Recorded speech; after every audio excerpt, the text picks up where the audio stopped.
सब्र ब्रजमंडल में आनंद है रोए।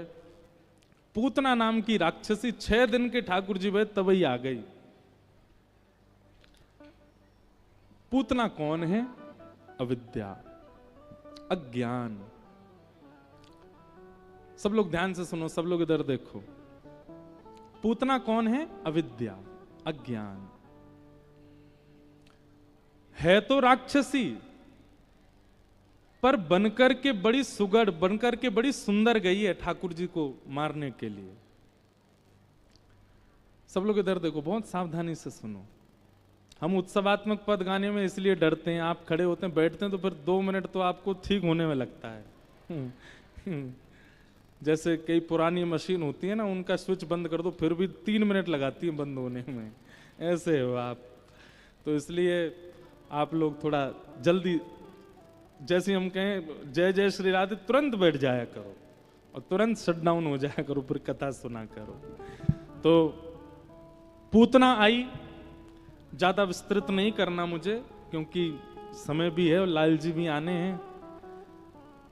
कथा आज 15-20 मिनट ऊपर तक जाएगी, थोड़ा सुन लीजिएगा आप लोग। हाँ, उठ के नहीं जाना, ठीक है? हमको क्योंकि जैसी चंग आती है ना कहने की, फिर विस्तार ज्यादा हो जाता है। आज हम 2-3 नई लीला सोच के आए हैं बोलने के लिए, अब हो पाई तो कहेंगे। तो पूतना आई, सब लोग पूतना के रूप पर मोहित हो गए, इतनी सुंदर बन के आई थी। आकर्षित होते चले गए महाराज। कहां तक कहें, सब ब्रजवासियों के साथ साथ यशोदा मैया भी आकर्षित हो गई पूतना के रूप पर। यशोदा मैया ने तो यहां तक सोच ली कि हे विधाता, तेने मेरे संग अन्याय कियो, कायकू मेरो लाला कछु दिना पहले जन्मो होता तो यही तो ब्याह करवा देती मैं। अब तो इतनी बड़ी है, या तो कहा ब्याह कराऊंगी, 6 दिना को मेरो लाला है। तेने बहुत अन्याय कियो मेरे संग, अब विधाता दूसरा अन्याय मत करियो, या की भी कोई लाली हो तो बात ब्याह करा दूंगी। अब या जैसी सुंदर तो ना होगी, पर हाँ नेकाद गुण तो होंगे या जैसे। इतनी सुंदर बन के गई पूतना, जबकि है क्या? राक्षसी। ऐसे कई मानव भी होते हैं जो पूतना बनते डोलते रहते हैं पूरे दिन। हैं कैसे? अत्यंत राक्षस प्रवृत्ति है उनकी, पर दिखावे के लिए दुनिया को। और आजकल तो पूतनाओं की संख्या बहुत ज्यादा हो गई है। जब से सोशल मीडिया आया है तब से पूतना बहुत बढ़ गई हैं। हम केवल माताओं को इंडिकेट नहीं कर रहे हैं, वुमेन एम्पावरमेंट वाले पीछे मत पड़ जाना हमारे।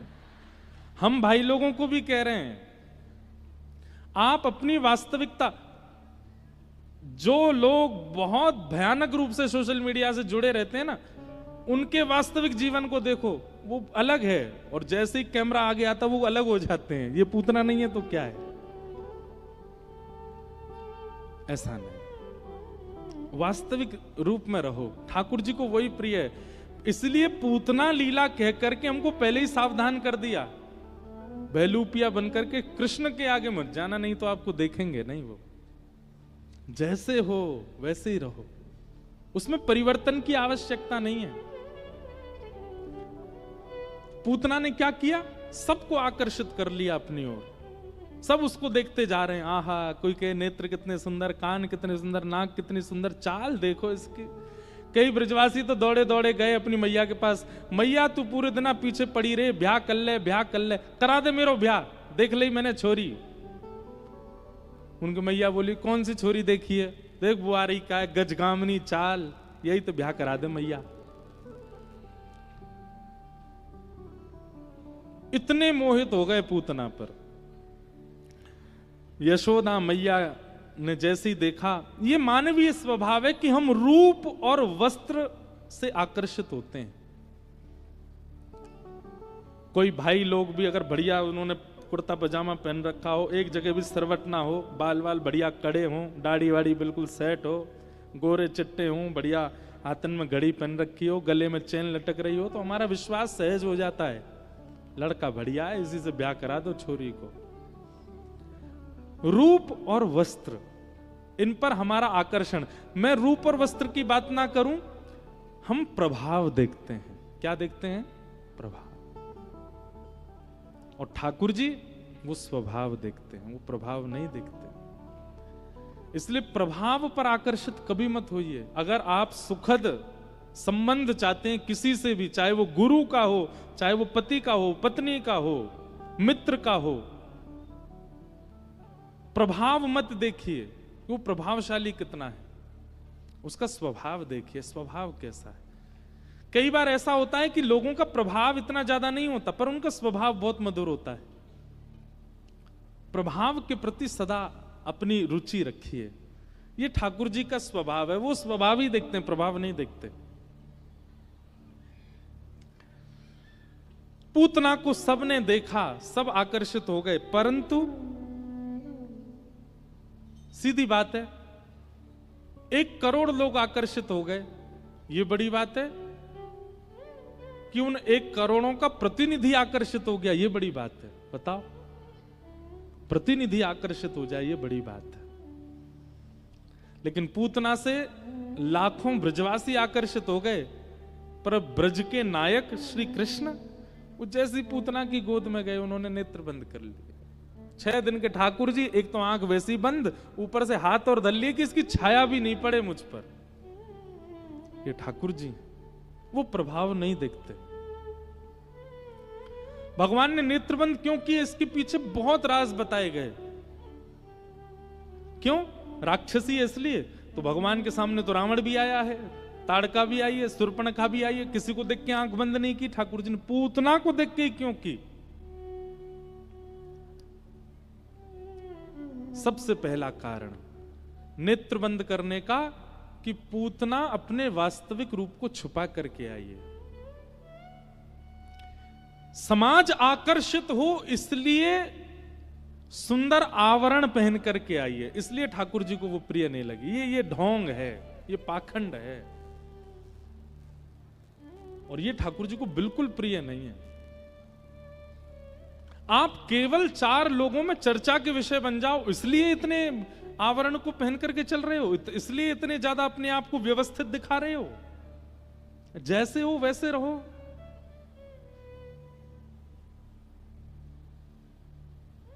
हम अपनी बात कहें, हम कोई प्रशंसा के रूप में नहीं कह रहे, पर हम एक वास्तविक बात कह रहे हैं। हमसे आवरण पहने ही नहीं जाते, और ये सबके साथ हो जाएगा। जो बहुत सत्संगी हो जाएंगे ना जीवन में, कथा ही कथा चलती रहेगी, आप भी आवरण विमुक्त हो जाओगे।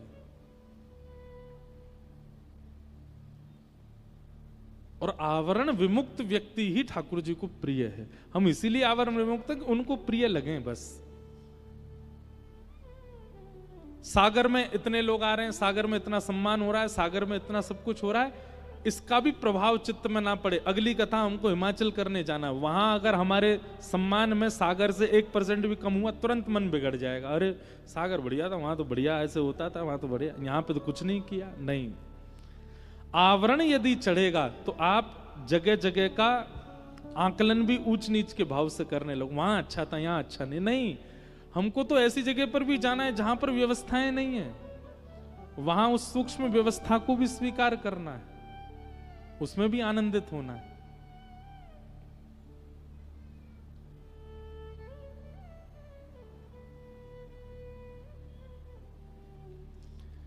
आवरण नहीं, ठाकुर जी को वो प्रिय नहीं है, वास्तविकता प्रिय है।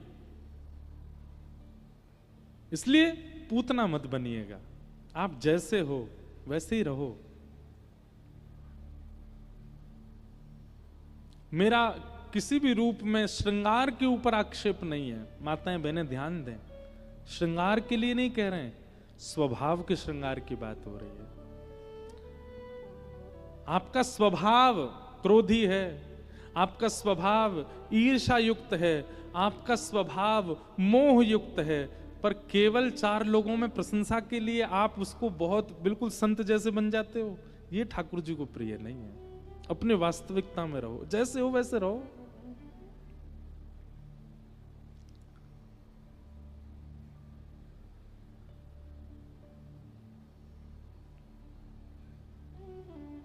हमारे पूज्य पिताजी महाराज की एक निजी बात है परिवार की, पर कह देता हूं।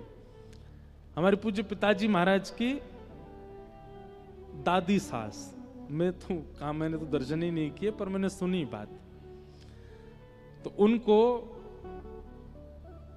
घर के सब लोगों ने समझाया, बोले आपकी लाली को ब्याह एक व्यास जी से भयो, वो कथा करें।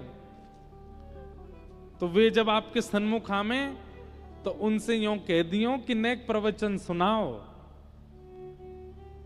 बड़े व्यास हैं, कथा करें, बहुत सारे लोग उनको सुने। और वो बेचारी ब्रजवासिन बड़ी भोली भाली, उनको सब पढ़ा लिखा के समझाया था। जब आए तो बगल में बैठने को कहना, जब आए तो सिर पे हाथ फेर देना, जब आए तो कह देना प्रवचन सुनाओ।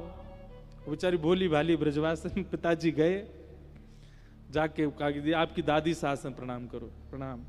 सीधे सिर पे हाथ, कछु दुर्वचन सुनाए दो। पिताजी महाराज बोले, अरे दुर्वचन नहीं, प्रवचन। बोले हाँ वही प्रवचन, दुर्वचन जो भी हो सुनाए दो। हमारी पूज्य पिताजी, हमारी दादी, इतने लोग कथा सुनते पिताजी की, बैठती थी बेचारी कथा में आगे, हम छोटे छोटे से बगल में बैठते। मैं दादी,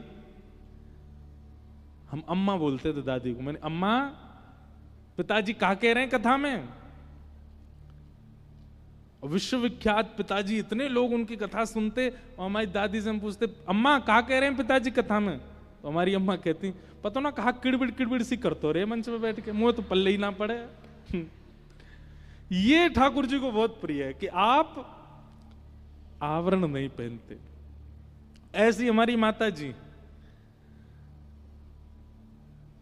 वो भी कोई आवरण नहीं है उनका, वो सहज हैं, वो सरल हैं, वो, और ये सरलता, सहजता, सौम्यता और वास्तविकता, ये ठाकुर जी को बहुत प्रिय है। इसमें रहिए, आवरण नहीं, नहीं तो आप पूतना हो। ठाकुर जी आपको स्वीकार नहीं करेंगे, बल्कि आप दर्शन करने गए तो ठाकुर जी नेत्रन पे हाथ और धर लेंगे, और पूतना आई है। क्यों? इसके पीछे भी कारण है कि आप जैसे हो वैसे ठाकुर जी ने बनाए हो। भैया, एक मां बालक को जन्म देती है, और वो बालक अगर विदेश जाकर के और बहुत बड़ा कोई इंजीनियर बन जाए, और बहुत बड़ा कोई वो बन जाए, कुछ अच्छा पढ़ लिख करके विद्वान बन जाए, और फिर इतने दिन बाद अगर विदेश से लौट करके आए, और मां को अगर उसके स्वभाव में परिवर्तन लगे, मां को बहुत पीड़ा होती है। मेरी गोद में रहा, मैंने मुंह धोना सिखाया, मैंने चलना सिखाया, इसको कपड़े पहनने नहीं आते थे, मैंने इसका, और ये आज ये पढ़ लिख करके विद्वान बन गया, अब इसका स्वभाव परिवर्तित, अब ये पैर भी नहीं छूना जानता। मां को बहुत पीड़ा होती है। ऐसे ही ठाकुर जी को बहुत पीड़ा होती है जब हम आवरण धारण करते हैं। ठाकुर जी कहते हैं तुम्हारा निर्माण मैंने किया है, जैसे हो वैसे मैंने बनाए हो, तुम आवरण क्यों धारण करते? वास्तविकता में जैसा देश वैसा भेष, ये हमको सबसे गलत बात लगती है। नहीं, ये भेष बदलने का, ये जैसा देश वैसा भेष वाली जो स्थिति है, ये पूतना है। नहीं, आप जैसे हो वैसे रहो। ठाकुर जी को वही प्रिय है, आवरण नहीं। पूतना को नहीं देखा, पहला कारण कि आवरण धारण करके। दूसरा कारण, सब ब्रजवासी ठाकुर जी को भज रहे थे, सब ब्रजवासी ठाकुर जी का उत्सव मना रहे थे, सब ब्रजवासी ठाकुर जी के आनंद में आनंदित हो रहे थे, और इसने आगे क्या किया? सबको अपनी ओर आकृष्ट कर लिया। मतलब ठाकुर जी के नेत्रों का पात्र व्यक्ति बनने से वंचित कब होता है? जब किसी भगवत भक्त को भक्ति से विमुख करता है, अपनी ओर आकृष्ट करता है। वो उत्सव मना रहा है, कथा सुन रहा है, और आपकी उपस्थिति से यदि व्यक्ति आपकी ओर खिंचा जा रहा है, आप ही पूतना हो। इसीलिए हम बार बार कथा में कहते हैं, इधर देखो, इधर देखो, इधर उधर मत देखो। आपकी कथा में जो विघ्न आ रहा है, ये पूतना है। अब कोई आकर के बना हो तो क्षमा करना हमको। संत महात्माओं के लिए नहीं है ये बात, वो तो पूजनीय वंदनीय है। पर कई लोग कथा में ऐसे आते हैं, या कथा के बीच में उठ के जाते हैं, सबका ध्यान भंग कर देते हैं। कहीं ना कहीं पूतना है। किसके कारण से आप भक्ति से विमुख हो रहे हो, वही पूतना है। तो दूसरा कारण भगवत विमुखता का। और इस प्रकार भगवान ने पूतना का वध किया। बोलो, 1 वर्ष के लाला को नामकरण संस्कार भयो। ठाकुर जी जब तक 1 वर्ष के नहीं हुए, तब तक सब उनको नीलमणि कहते थे। नंद जी के लाला, यशोदा के लाला, ऐसे कहकर के पुकारते। 1 वर्ष के ठाकुर जी हो गए, 2 दांत निकल आए ठाकुर जी के, और नेक नेक घुटमुन चलनो सीख गए ठाकुर जी। नंद बाबा के कुल पुरोहित हैं कौन? सांडिल्य मुनि। कौन है?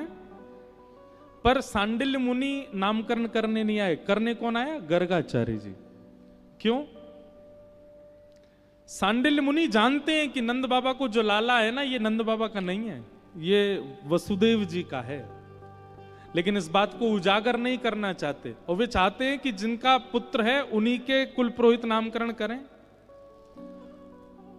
तो कोई ना कोई बहाने से सांडिल्य मुनि ब्रज नहीं आ रहे थे, तभी सांडिल्य मुनि ने गर्गाचार्य जी मतलब वसुदेव जी के कुल पुरोहित से जाके चर्चा की, देखो आप तो सब सत्य जानते हैं, नंद जी के लाला उनके नहीं है, पर बतानी नहीं है ये बात।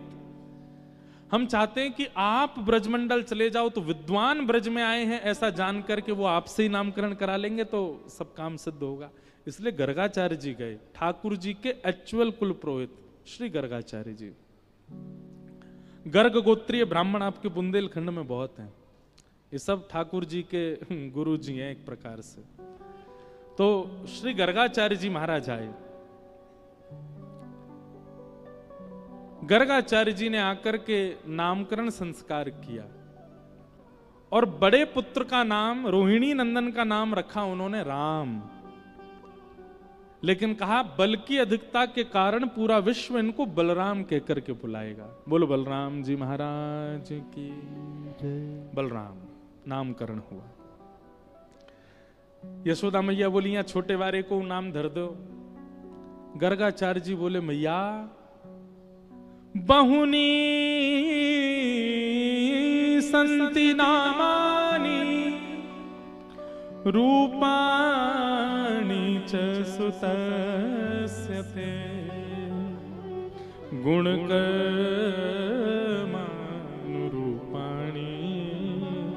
तान्यहं वेदनो जना। मैया आपके इस लाला के बहुत नाम हैं, ये जितनी लीला करेगा, जितने कर्म करेगा, उतने इसके नाम होते चले जाएंगे, बहुत नाम है। मैया बोली कोई एक नाम बताओ। गर्गाचार्य जी बोले अभी बताता हूं। थोड़ी देर ध्यान लगा करके जैसे ही ठाकुर जी की ओर देखा तो कहते हैं गर्गाचार्य जी महाराज की श्वास रुक गई, हाथ जहां थे वहीं रुक गए, पलकें खुली रह गईं, और स्तब्ध जैसे एक मृतक शरीर होता है ऐसे गर्गाचार्य जी हो गए ठाकुर जी को देखते ही। घंटों तक गर्गाचार्य जी की श्वास नहीं आई, नेत्रों की पलक नहीं झपकी, हिले डुले भी नहीं। यशोदा मैया बोली अरे बहन रोहिणी, मुझे तो लगे जी बाबा पधार को दिखे यहीं पे, घर में ही पधार को, हमारे बाबा बाहर जाके पधार जाते, यहीं का पधार गए। जैसे ही जोर से झकझोरा गर्गाचार्य जी को, तो गर्गाचार्य जी के नेत्र बंद हुए, श्वास वापस आई। बाबा कहां भयो? वास्तव में हुआ क्या था? जैसे ही नेत्र बंद करके और ध्यान लगा करके नेत्र खोल के जैसे ही ठाकुर जी को देखा, गर्गाचार्य जी को शंख चक्र गदा पद्मधारी साक्षात श्रीमन नारायण प्रभु दिखाई दे रहे थे यशोदा मैया की गोद में। और गर्गाचार्य जी की जीभ पर हिंदी वर्णमाला के जितने अक्षर हैं वो सब एक साथ प्रकट हो गए, और प्रकट होकर के आपस में युद्ध करने लगे, मानो गर्गाचार्य जी से कहने लगे हो ठाकुर जी के नामकरण में हमारी सेवा कर दो, हमसे नाम प्रारंभ करो, हमसे नाम प्रारंभ करो। गर्गाचार्य जी ने जैसे ही देखा ये तो नारायण है, तुरंत गर्गाचार्य जी खड़े हो गए, दंडवत प्रणाम करने लगे। यशोदा मैया बोली बाबा जी कहा है गो तुम्हें, तुम प्रणाम क्या कर रहे हो? हाथ कांपने लगे, नेत्रों से अश्रुपात होने लगा, प्रश्वेत बिंदु आ गए। ठाकुर जी समझ गए, बोले जा बाबा है मेरो रूप पता चल गो है, और अब जे बाबा मैया को सब सच बताए देगो। जैसे गर्गाचार्य जी बोले मैया तुम्हारी गोद में जो बालक बैठा है ये साक्षात नारायण कहने वाले थे। तुरंत ठाकुर जी ने एक क्षण के लिए मानो काल को वहीं रोक दिया हो। ठाकुर जी तो नेक में ही रोक दें, पूरी गीता में महाभारत को एक क्षण के लिए, कितने दिन तक गीता सुनाते रहे उतनी देर महाभारत रुक गया, और सबको ऐसा लगा एक क्षण ही हुआ है। ठाकुर जी तो काल की गति रोक देते हैं, रोक दी। तुरंत गर्गाचार्य जी को बताया, बोले हे गर्गाचार्य जी, मैया को मत बताओ मैं कौन हूं। क्यों? देखते नहीं हो ये ब्रजवासी कितना प्रेम करते हैं, मुझे लाला समझ करके कितना स्नेह देते हैं। बाहर द्वार पे देखा कितनी गोपियों की भीड़, ग्वालाओं की भीड़। पता है क्यों? मेरे को देखेंगे उसके बाद जल पिएंगे, दिन में कुछ पाते नहीं है जब तक मेरा दर्शन ना करें। और इनके दर्शन में मेरे प्रति प्रभुता का भाव नहीं है, ये सब मुझे लाला मानते हैं, ये अपना बालक मानते हैं, अपनत्व की भावना से मेरा दर्शन करते हैं। कोई गुरु भावना, कोई भगवत भावना नहीं है इनके चित्त में।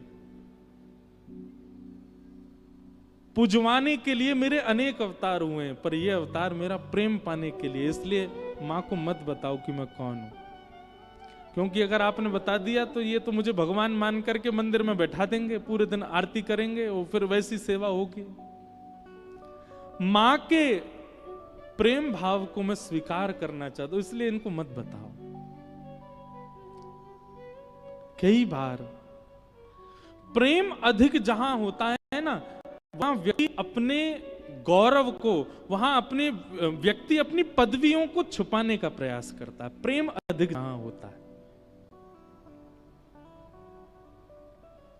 और क्षमा कीजिए, जहां व्यक्ति अपनी पदवियों में ही आता है, जहां व्यक्ति अपने गौरव के साथ ही आता है, जहां व्यक्ति अपने एक जो उसको प्राप्त है उसके सहित आता है, इसका मतलब उसका प्रेम नहीं है।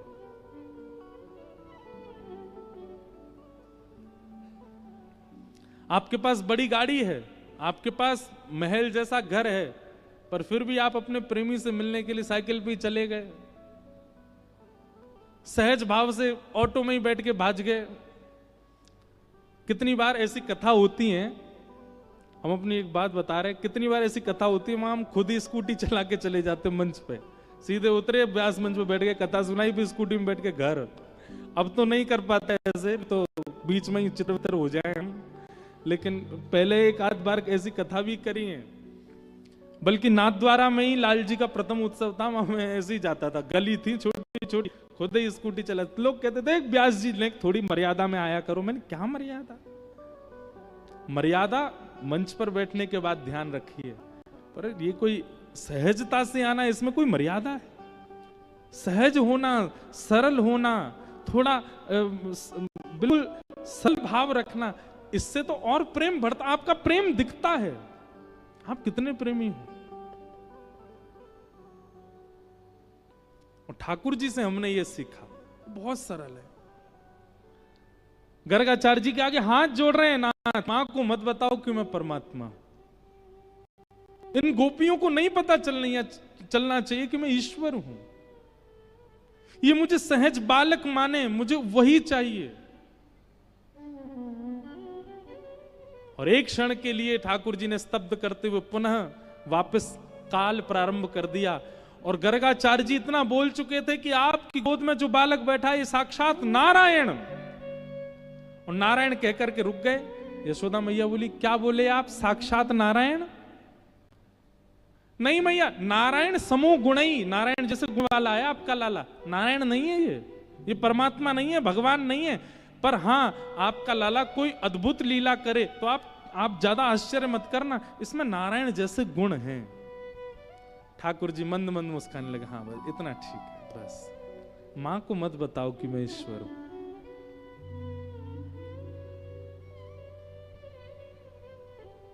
प्रेम अतीत में जहां होता है वहां अपने ऐश्वर्य को छुपाया जाता है।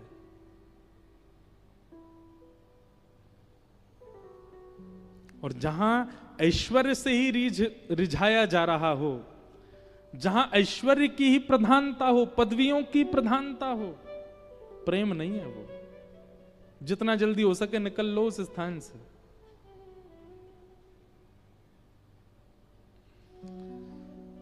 छोटे से गोपाल जी, देव की यशोदा मैया बोली, नामकरण करो लाला को। तब आसन वर्णास्त्रयो ह्यास्य गुह्यतो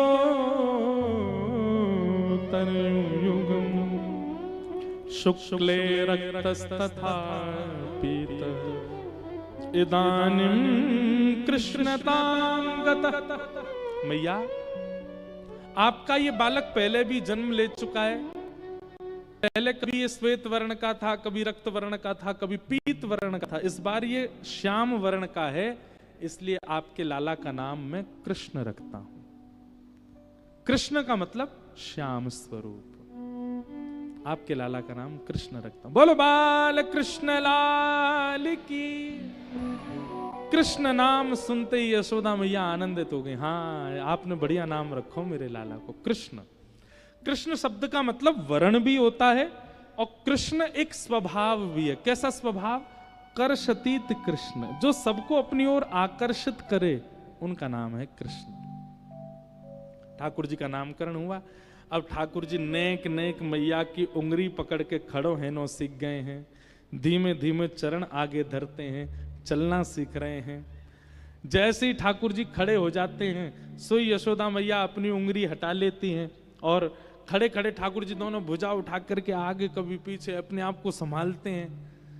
आकाश मार्ग से देख करके देवता सब बलैया लेते हैं। वाह, पूरे विश्व को धारण करने वाला आज स्वयं धारण होना सीख रहा है।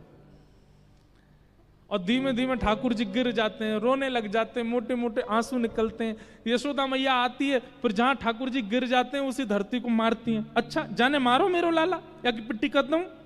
हाँ मैया, या को पीट है। ठाकुर जी भी स्वयं मारते हैं फिर उसको। ऐसे ठाकुर जी लीला कर रहे हैं। एक दिन एक अद्भुत लीला हुई। क्या? विक्रेतु कामाखिल गोप कन्या मुरारी पादार्पित चित्त वृत्ति दध्यादिकं मोह वशाद्य बोच्य गोविंद दामोदर माधवेति। ठाकुर जी अब धीमे धीमे चलना सीख गए। मैया लाला को वस्त्र नहीं पहनाती है, आभूषण पहनाती है। आभूषण में ही ठाकुर जी ढक जाते हैं थोड़े बहुत, नीचे कुछ पहनते नहीं है, नंगे ही घूमते हैं पूरे दिन। और केवल केश गूंथ करके सुंदर घुंघराले केशों को यहां बांध के एक मोती की लड़ बांध देती हैं और उसमें एक मोर पिछ लगा देती हैं। अच्छा, यशोदा मैया का एक इतना सुंदर भाव है। यशोदा मैया क्या करती हैं? सुबह उठती हैं, स्नान ध्यान करके और सब घर के कामों से निवृत्त होकर फिर ठाकुर जी को उठाती हैं। और उठाने के बाद मैया नहवाती नहीं है लाला को, तो अपने सुंदर वस्त्र पे ही जल लेकर के निचोड़ के, गीले गीले जल हो जाते हैं उससे मुख पोंछती हैं, नाक पोंछती हैं, माथा पोंछती हैं, गला पोंछ के सर्वांगीण अंग पोंछ देती हैं। और पोंछने के बाद फिर ठाकुर जी का सर्वांगीण श्रृंगार करती हैं। आंखों में काजल लगाती हैं, तिलक लगाती हैं, केश गूंथ करके सुंदर जूड़ा सा बना देती हैं, उस पर मोर पिछ लगाती हैं। ठाकुर जी को सुंदर सुंदर आभूषण पहनाती हैं, हाथों में बाजूबंद, कड़ूला आदि सब पहना करके ठाकुर जी को सुंदर तैयार कर देती हैं। और सुंदर तैयार करके फिर मैया ने दूर जाती हैं और दूर जाकर के फिर लाला की आरती करके नजर उतार करके बलैया लेती हैं। और बलैया लेके फिर क्या करती हैं? फिर लाला को गोद में बैठा करके नेक सो काजल ऐसे फैला दें, यहाँ पे कानन के कुंडल टेढ़े मेढ़े कर दें, वस्त्र आभूषण जितने भी हैं सबको इधर उधर उलझा देती हैं, केश थोड़े थोड़े खोल देती हैं, मुखमंडल पर आ जाते हैं। लालिमा जो ओष्ठ के आसपास लगी उसको ऐसे फैला देती हैं, थोड़ी रज लेकर के मुख पे लगा देती हैं, बुरे बावड़े कर देती हैं लाला को। क्यों? कोई की नजर ना लगे। अब चलो जा बाहर। सुंदर श्रृंगार करके और ठाकुर जी को बिगाड़ के फिर छोड़ती हैं बाहर। सब गोपी कहें मैया, एक तो तुम्हारो लाला इतना सुंदर, ये तो बुरे श्रृंगार में भी सुंदर लगे, लेकिन तुम ने आराम से श्रृंगार करे करो। कभी आको काजल फैलो भयो, कभी आके मोती लड़ गिरी भई, कभी आके केस ऐसे मुख पे आए रहे, कभी आके गले की माला इतर बितर रहे, ने ढंग से कर दे करो। मैया बोली कोई जरूरत ना है, ऐसे ठीक है, ज्यादा सुंदर बनाऊंगी तो नजर लग जाएगी मेरे लाला है। स्वयं दर्शन करती हैं केवल सुंदर लाल का। गोपीन के काजे तो बुरो बाबड़ो बनाते हैं ठाकुर जी।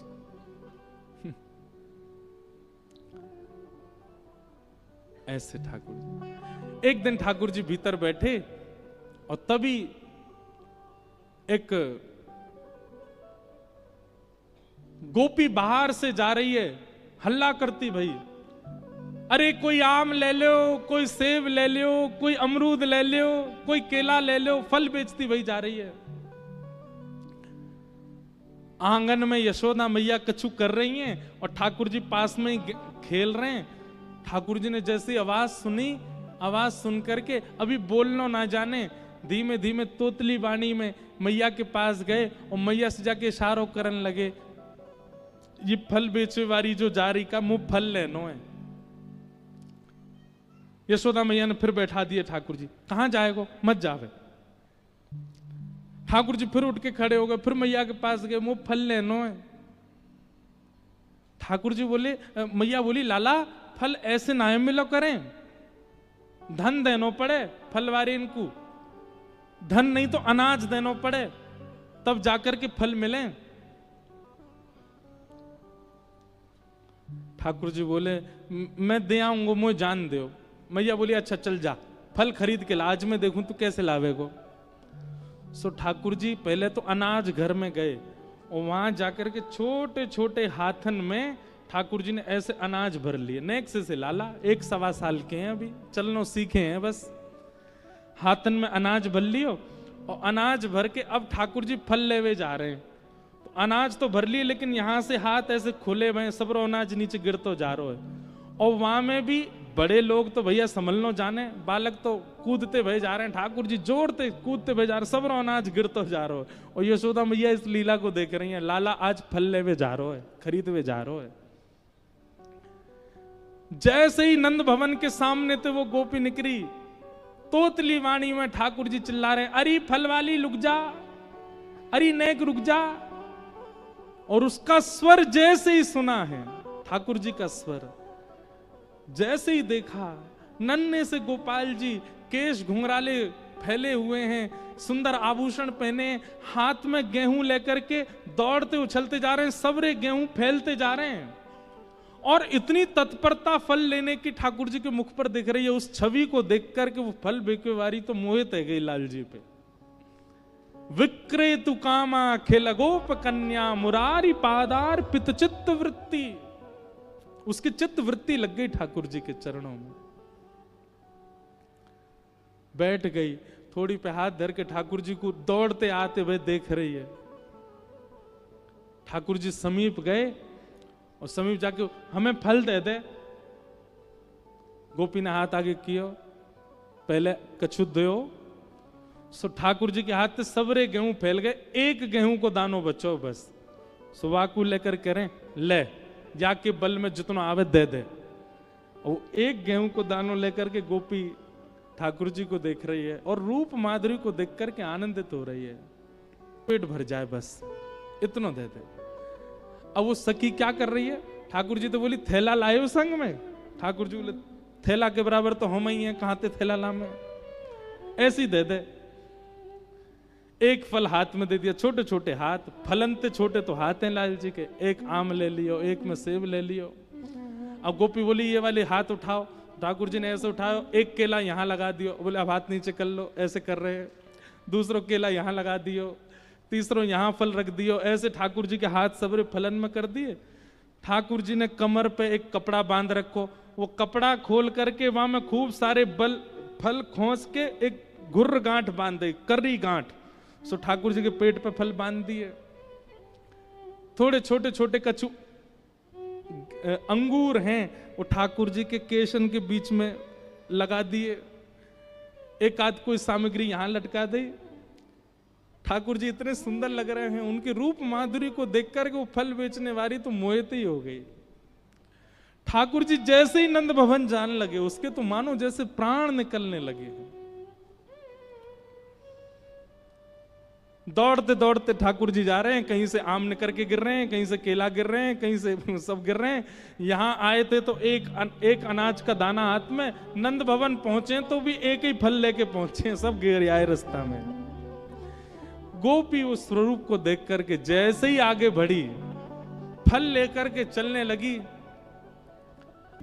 ठाकुर जी विविध विविध लीलाएं कर रहे हैं, उन सब का वर्णन यहाँ किया गया है। हम सबको प्रणाम, बस श्लोक गा के प्रणाम कर दे रहे हैं। ब्रज लीला है तो बहुत सुंदर।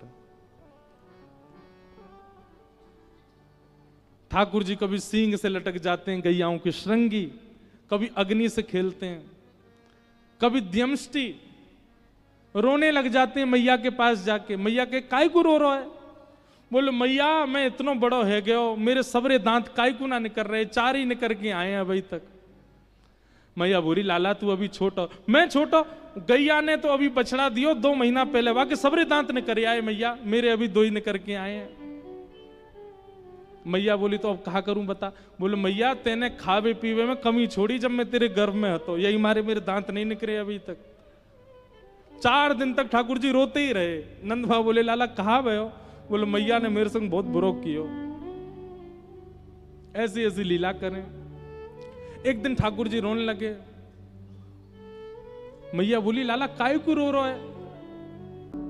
वृंदावन आ गए। भैया देखो एक बात हमारी सुनो, आपका जो सागर है ना, यहां भी लीला करते हैं ठाकुर जी। अटल बिहारी जी, राधा वल्लभ जी, द्वारिकाधीश जी। हमें एक वैष्णव एक पर्चा 3 बार दे गए, बोले महाराज जी इसको पढ़ना। आज वसंत उत्सव करने के बाद पढ़ा, और उसमें एक बड़ी प्रसिद्ध लीला, अब यहां तो लोगों को पता होगी, पर कई लोग बाहर की कथा सुन रहे हैं ना, जो सागर कभी आते होंगे या कभी भविष्य में आए, उनको भी पता होना चाहिए कि यहाँ के ठाकुर बिल्कुल साक्षात हैं। वैसे ठाकुर की साक्षातता पर कोई प्रश्न चिन्ह नहीं है, वो तो हमारे घर के ठाकुर जी भी साक्षात हैं। पर यहाँ के जो लाला हैं वो ब्रज से यहाँ ब्रज प्रकट करने आए हैं, इस बात की साक्षातता के लिए ये कथा प्रमाण है। कथा है कि अब मुझे नाम तो सबके याद नहीं, पर मैं कथानक बस सूक्ष्म उससे सुना दूं कि प्राचीन काल में खजुराहो और भोपाल का ये राजमार्ग सागर बीच में पड़ता है।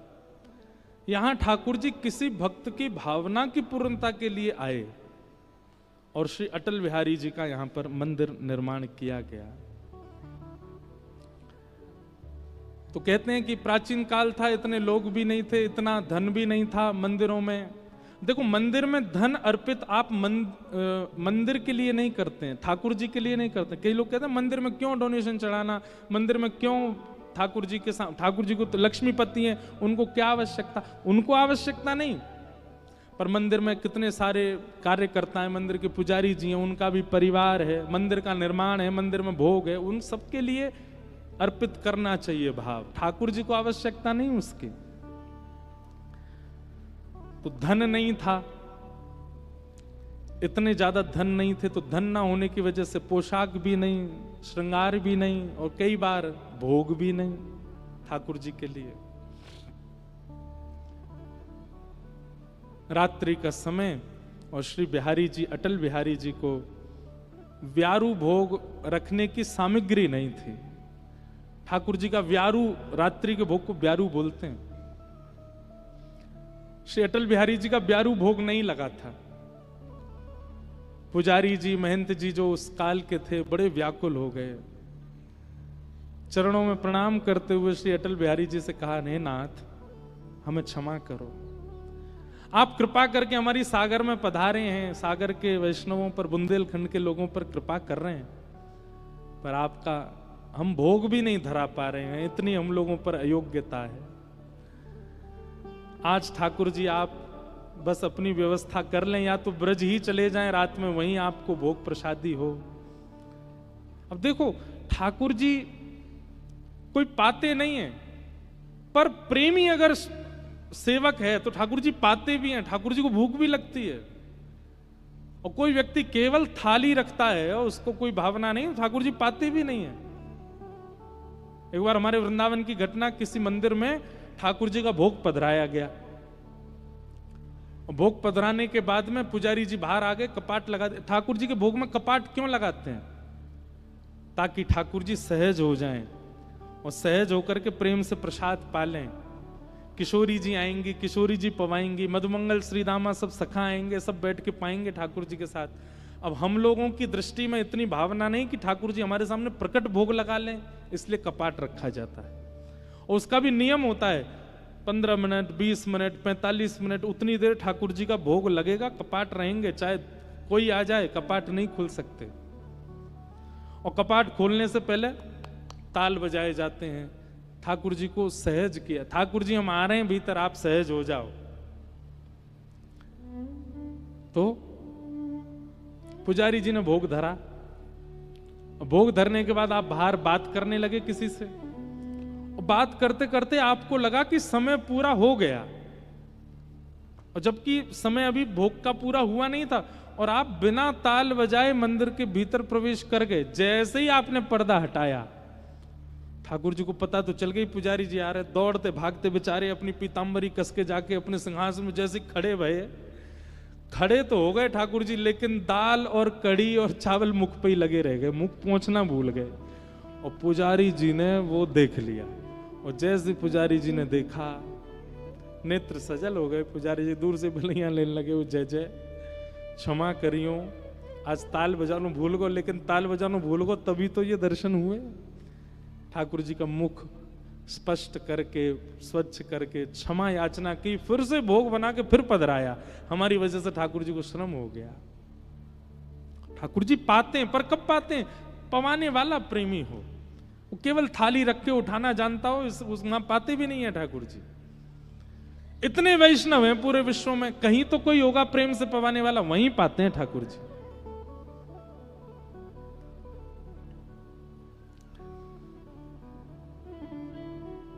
तो सागर में अटल बिहारी जी को व्यारू भोग नहीं धरा गया, व्यवस्था नहीं थी।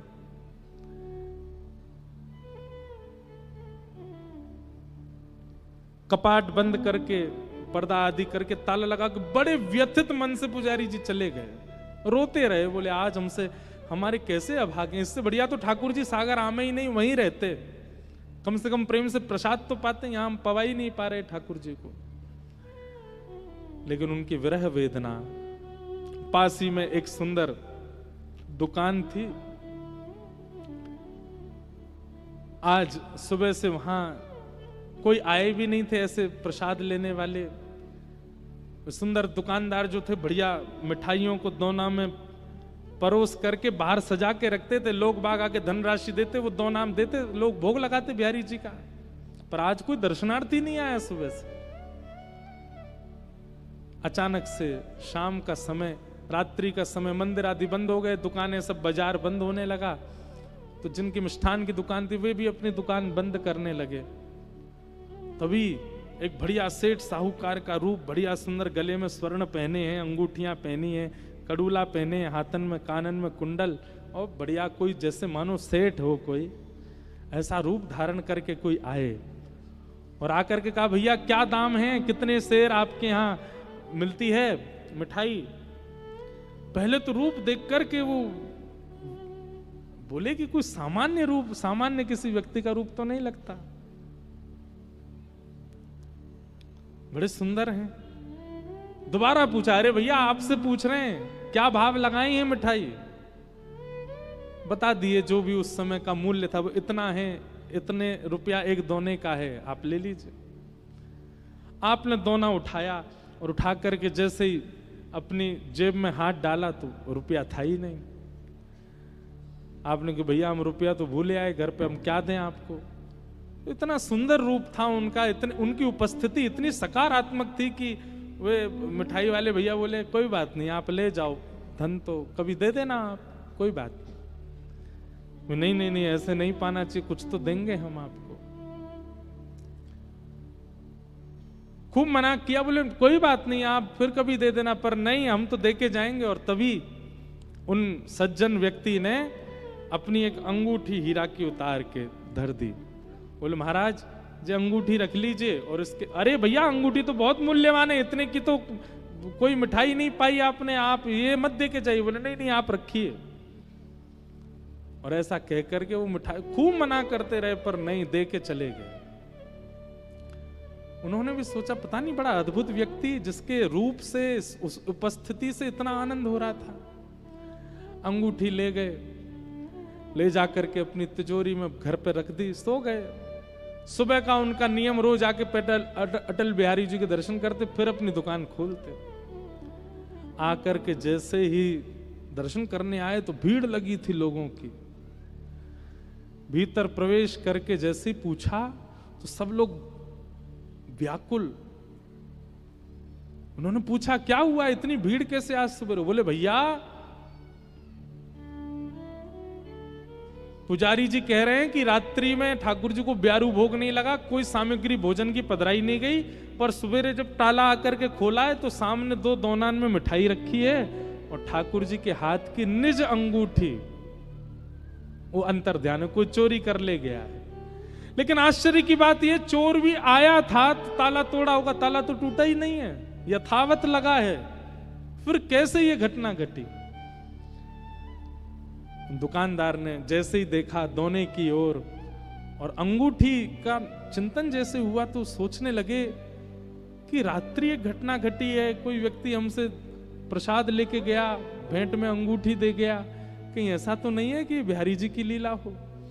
आपने तुरंत दौड़ करके अंगूठी लेकर के आए, आकर के पुजारी जी को देखी, यही अंगूठी है क्या ठाकुर जी की? देख करके पुजारी जी बोले हाँ यही अंगूठी है।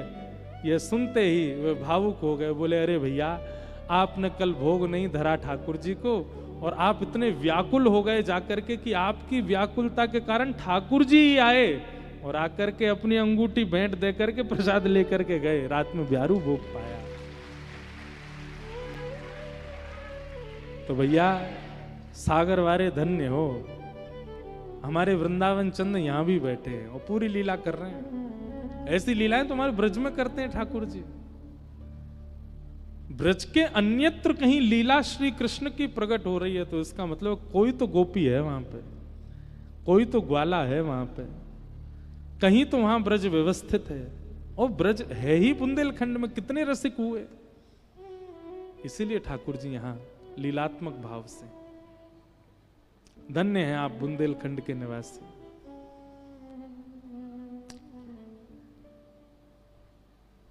ऐसे हमारे ठाकुर जी वृंदावन गए, वृंदावन में जाकर के अनेक लीलाएं की, सबको हम प्रणाम मात्र कर देते हैं।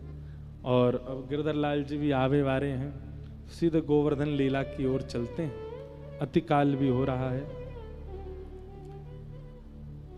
कल कथा का समय यथावत 3 से 6 का ही है, पर परसों विश्राम दिवस की कथा सवेरे 10 बजे से है, क्योंकि हम यहाँ कथा विश्राम करके सीधे हमारी फिर 7 तारीख से हिमाचल में कथा है, बीच में एक 6 तारीख हमारे पास है, तो उसमें हमको कुंभ जाने का एक लोभ है, तो यहाँ जल्दी कथा पूरी करके कुंभ में प्रस्थान करेंगे। इसलिए परसों विश्राम दिवस की कथा आप लोग श्रवण करने के लिए सुबह सुबह जल्दी आ जाना।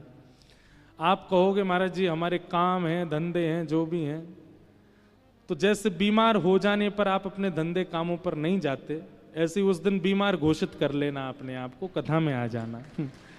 और 9 बजे ही आ जाइएगा, क्योंकि 10 बजे से 12 बजे तक कथा का क्रम रहेगा, थोड़ी देर ऊपर नीचे होगा, विश्राम दिवस है।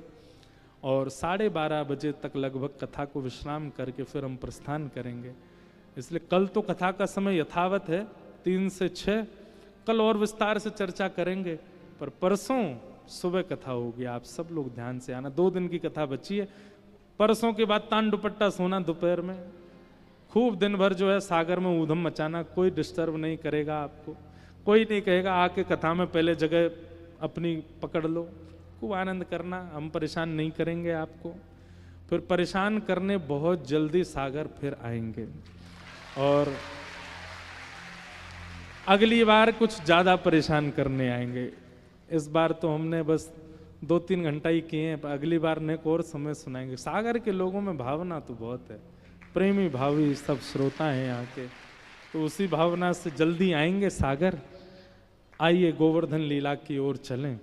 अनेक लीलाएं वृंदावन में करने के पश्चात ठाकुर जी ने एक दिन देखो कि महाराज सवेरे ब्रजवासी अपने घर में 56 भोग बना रहे हैं।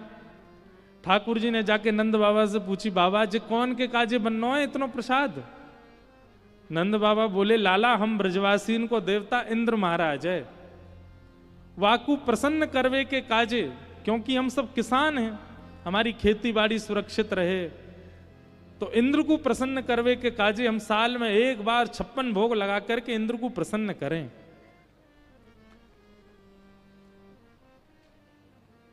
ठाकुर जी बोले, मतलब इंद्र को भोग नहीं लगाओगे तो इंद्र ओला बरसावेगो, इंद्र अतिवृष्टि करेगो? ब्रजवासी बोले, हां लाला, जाके घर से सामग्री नहीं जावे तो इंद्र वापस नाराज है जाए। ठाकुर जी बोले, ऐसे देवता काय काम के जिनकी क्रिया पूरी नहीं गई तो वो नाराज है जाए? ये बात बिल्कुल ध्यान से सुनिएगा। भगवान पे इतना समय नहीं है कि आपने एक दिया नहीं जलाया तो आपसे नाराज हो जाएंगे। ये सब बातें जो कही जाती हैं इन सब पर विश्वास नहीं करना है। इतना बड़ा ब्रह्मांड है, इतना विकसित ब्रह्मांड है, आपका एक छोटा सा दिया ना जलने पे आपके देवता नाराज हो जाएंगे आपसे? मतलब पूरे ब्रह्मांड में आपका ही दिया चाहिए, उसी से ही उनको दिखता है, उसके अलावा दिखेगा नहीं। ये सब आपका भ्रम बन जाता है कि हमने ऐसा नहीं किया, वो नहीं किया, वो तो भाई हमारे कुल देवता नाराज। ये सब आपके प्रारब्ध के कारण जीवन में आता है, और जितना जिस वस्तु पर आप विश्वास करेंगे फिर वैसा ही बनता चला जाता है जीवन। हमारे वो रूठे पड़े हैं, हमारे पितृ रूठे पड़े हैं, हमारे वो रूठे पड़े, नहीं। आप अपने कर्म को सिद्ध करते हुए चलिए। देवी देवता इतनी जल्दी नाराज होने वाले नहीं है। हमने ऐसा नहीं किया, वो हम पर नाराज हो गए, क्यों होंगे नाराज? इसलिए अपने कर्म को शुद्ध रखिए, बस उसी पर विश्वास कीजिए। ठाकुर जी स्वयं कह रहे हैं यहां पर, बोले भैया इंद्र नाराज नहीं हो, वाक्य लिए आप 56 भोग लगा रहे हैं, कहीं सूर्य नाराज है क्या? तो सूर्य ने प्रकाश देना बंद कर दिया तो आपकी खेतीबाड़ी चलेगी? और सूर्य भी नाराज नहीं हुए, इंद्र भी नाराज नहीं हुए, वरुण नाराज हो गए तो, वायुदेव नाराज हो गए तो? पिताजी ऐसे अगर मनाने लग गए ना देवताओं को, 33 कोटि देवता हैं, सबको मनाओ, एक भी नाराज हो जाएगा तो हमारा काम बिगड़ेगा। तब ब्रजवासी बोले तो कहा करें? तब 7 बरस के ठाकुर जी प्रवचन कर रहे हैं ब्रजवासियों के आगे। कर्मणा जायते जंतु कर्मणैव विलीयते, सुखम दुखम भयम क्षेमम कर्मणैवाभिपद्यते। कर्म से ही सुख मिलता है, कर्म से ही दुख मिलता है, जैसे कर्म होंगे वैसा जीवन हो जाता है। पिताजी कई बार पूर्व के कर्म भी हमको इस जन्म में भोगने पड़ते हैं, पर हम दोष मढ़ देते हैं देवताओं के ऊपर। नहीं, कर्म बस शुद्ध रखिए पिताजी। देवताओं को प्रसन्न करने से या इस प्रकार एक एक देव की अलग पूजा करने से आपके कर्म शुद्ध होंगे, आपका सब कुछ पवित्र होगा, ऐसा नहीं होगा पिताजी। कर्म शुद्ध करो, मेहनत करो, परिश्रम करो। और रही बात देव वंदन की, देव पूजा की, तो एक साधे सब सधे, एक ऐसे की पूजा करो जिससे सबकी पूजा हो जाए। बोले एक ऐसा कौन है? बोले साक्षात नारायण भगवान, और वही नारायण हमारे ब्रजमंडल में गोवर्धन रूप में विराज रहे हैं। अगर पूजा करनी है तो उनकी करो, इंद्र भी प्रसन्न है जाएगो, सूर्य भी प्रसन्न, वरुण भी प्रसन्न, सरस्वती भी प्रसन्न, सब देवी देवता एक उनकी पूजा से प्रसन्न हो जाएंगे। क्यों? क्योंकि वो साक्षात नारायण है। जड़ में पानी डालो, सारे पत्ते हरे भरे हो जाएंगे। पत्तों में पानी डालने की आवश्यकता थोड़ी है। एक प्रकार से कहा जाए बंधुओं, श्री कृष्ण कौन है? पर्यावरण मित्र हैं। कौन है?